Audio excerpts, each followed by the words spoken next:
السلام علیکم و رحمت الله و برکاته. خواهران گرانقدر، مادر اولین مدرسه برای طفل می باشه. اگر مادر مسلمان از روز اول اولاد خود با عقیده درست تربیه بکنه، این طفل تا به آخر من حیث یک انسان موحد زندگی خواهد کرد. هر قطره شیر یک مادر موحد وقتی با گفتن بسم الله به طفلش داده شود، در شخصیت از طفل تأثیری بسیار مثبت میکنه.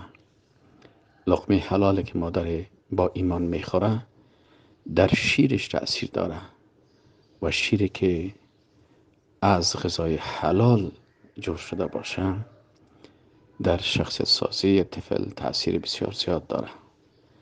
مادرای محترم، خواهرای گرانقدر، کتاب عقیده توحید برای نو آموزان یا کتاب عقیده توحید برای اطفال و نوجوانان کتاب آسان است که اگر شما کم کم از این کتاب خودتان مطالعه بکنین و برای اولادهایتان، اگر مادر هستین و اگر خواهر بزرگ هستین و عضو خانواده هستین، برای اطفالی که در اونجا هست یک درس در این راستا بگیرین، انشاءالله تعالی شما در روز قیامت در صف امهات المؤمنین همراه بیبی خدیجه الکبری رضی الله عنها، همراه بیبی عایشه رضی الله عنها، همراه بیبی سمیه رضی الله عنها و همراه دیگه صحابیات حشر خواهد شد.